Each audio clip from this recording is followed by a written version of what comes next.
রেলগাড়ির কামরায় হঠাৎ দেখা। ভাবিনি সম্ভব হবে কোনো দিন। আগে ওকে বারবার দেখেছি, লাল রঙের শাড়িতে, ডালিম ফুলের মতো রাঙা। আজ পরেছে কালো রেশমের কাপড়, আঁচল তুলেছে মাথায়, দোলন চাপার মতো চিকন গৌর মুখখানি ঘিরে। মনে হলো কালো রঙে একটা গভীর দূরত্ব ঘনিয়ে নিয়েছে নিজের চারদিকে, যে দূরত্বে সর্ষে ক্ষেতের শেষ সীমানায় শাল বনের নীলাঞ্জনে। থমকে গেল আমার সমস্ত মনটা।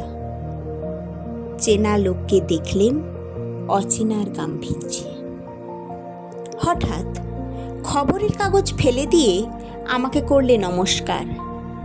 সমাজবিধির পথ গেল খুলে, আলাপ করলেম শুরু। কেমন আছো, কেমন চলছে সংসার ইত্যাদি।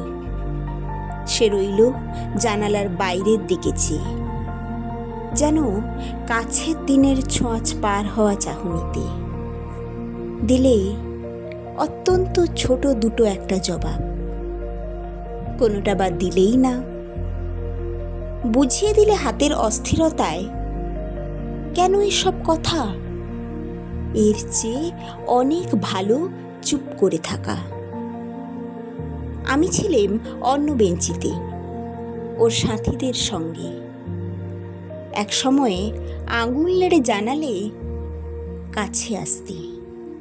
মনে হলো কম সাহস নয়। বসলুম ওর এক বেঞ্চিতে। গাড়ির আওয়াজের আড়ালে বললেম মৃদুস্বরে, কিছু মনে করো না। সময় কোথা সময় নষ্ট করবার?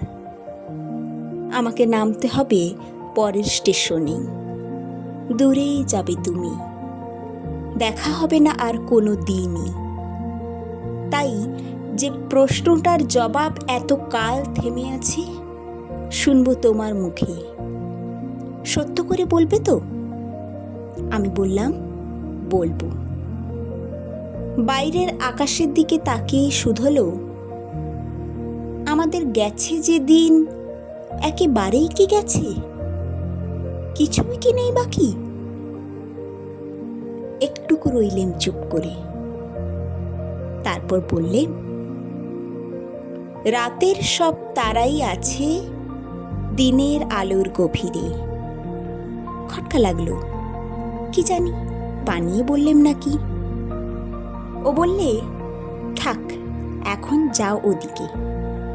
সবাই নেমে গেল পরের স্টেশনে। আমি চললেম একা।